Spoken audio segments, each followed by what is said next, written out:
I'm going to ask a question that I think relates to most Jehovah Witnesses or ex-Jehovah Witnesses. I probably would exclude myself from this question to a certain degree because, as many of you know, I was never baptized. So I was never really fully submerged, pun intended, in this organization, right? This cult.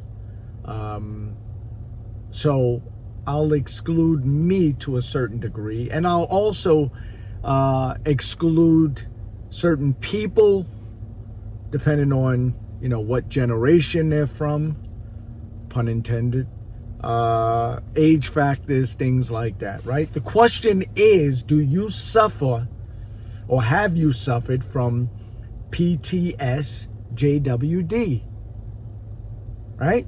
Post-traumatic stress Jehovah Witness disorder, right? You can switch the letters around if you want. Do you suffer from that, or have you suffered from that?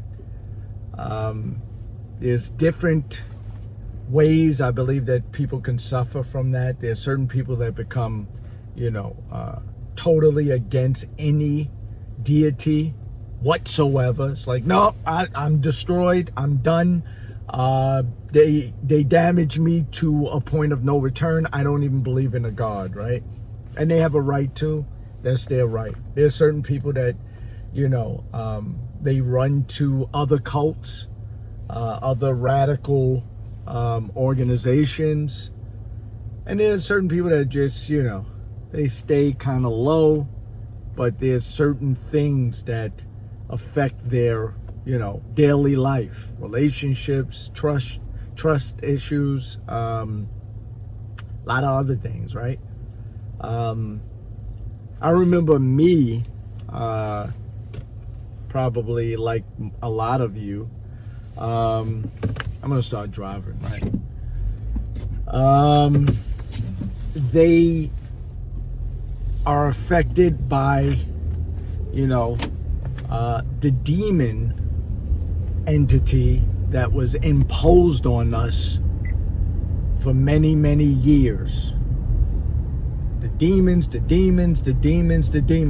They don't really, to my knowledge, put demons in every situation on a personal level like they did before, right? I think they say, it has demonic undertone, or, they'll say things like that. Oh, it's demonic, or Satan's organization.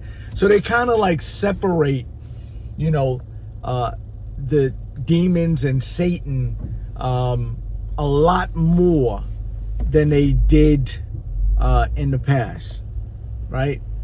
They place, come on. They place demons in the past, like right in your household, right?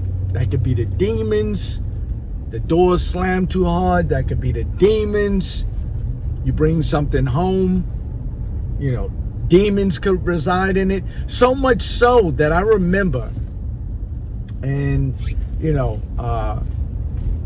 if anybody remembers this, I don't know how far this, this story traveled, but I remember being told the story. It might have actually been at Yankee Stadium. I remember, I go back and forth with one of my, biological brothers, my producer, beating odds, and he's like, you think it was on that magnitude? Like, they said this story at the assembly in Yankee Stadium? I said, I don't know why, and I know your mind could play tricks on you, but I remember hearing this over, the loudspeaker about, someone going to someone's door, and, I don't know if it was a return visit or what it was, but I remember they said that a dog, right?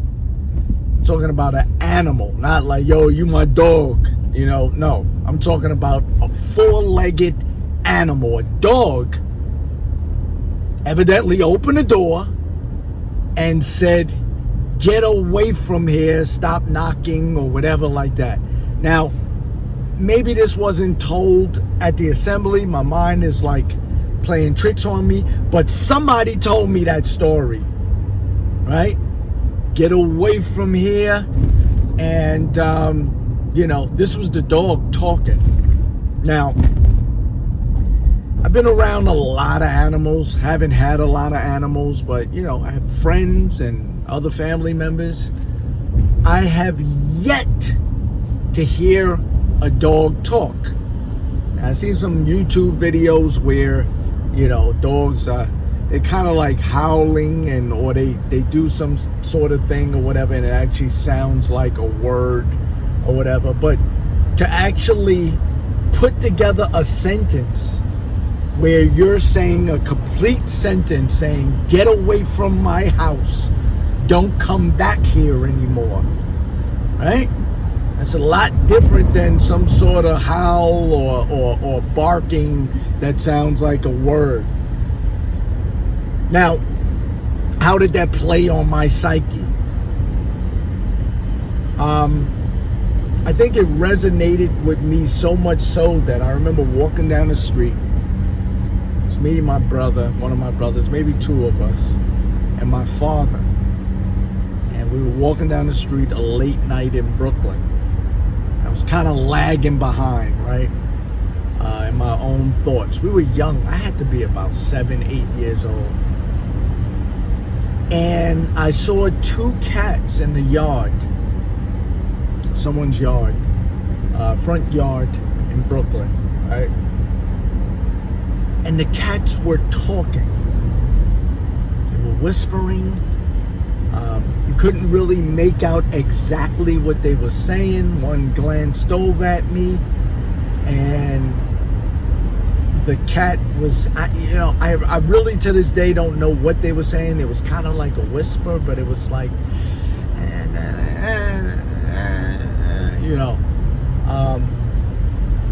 at the time, they were talking to each other. There was no ifs, ands, buts about it. Now I think back, when 2 cats are about to fight and they start making these noises, that's probably what it was realistically when I think back. But the whole demonic undertone that we were or overtone, because it wasn't even undertones, it was overtone. Demons played a big part. And I think that resonated with me so much so that I thought that animals can talk if they were possessed by demons, right? Anything was up for grabs in the world that we live in because demons roam the earth, and it's possible that they can do the unthinkable, right? They can make animals talk, they can move objects, they can shut doors and slam windows, right? And they can possess human beings to do things, to take on a different shape, form, float, fly. Anything was up for grabs because it's like, okay, we live with demons and, anything is possible. So I think that played a part in me hearing or thinking that I heard these cats talking, right? They were whispering. Seemed like one of them was planning an attack on me because he was looking at the other one and looking at me, and he was whispering. I remember saying, okay, I got to catch up with, my brother and my father because this don't look good, right? So that was my PTSD or PTSJWD, post-traumatic stress, Jehovah Witness disorder. What was yours? Did you have one? Maybe it wasn't demons. Maybe it was something else. I remember seeing the women, this was back in the day, whenever they had to pray, they would put a book or something over their head. And I guess it's basically to show respect or I guess metaphorically symbolize that they have a headship over them as they prayed. But I remember as a young person, saying to myself, what the hell is going on right now? What is going on with people putting magazines and books over their head, right? A lot of weird things. And I'm not saying they're right or wrong or whatever, but it was just weird to me.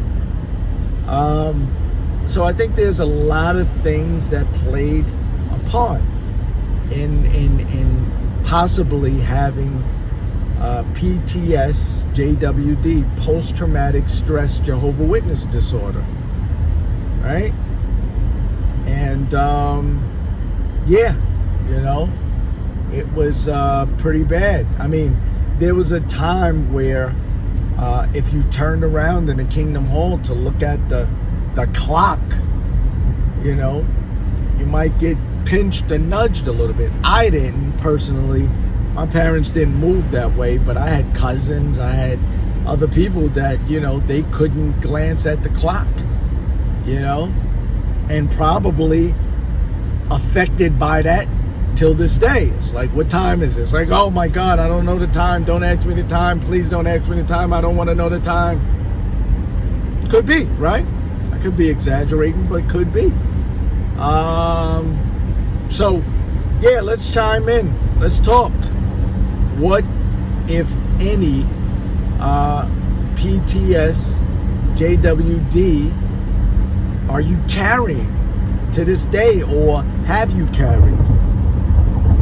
With that being said, you know, I always ask you to just do one simple thing. And if a lot of people did this one simple thing, we would have a lot less confusion in the world. And that thing is just think. Just think. At least think for yourself. That's all I ask you to do, right? Be safe. Love.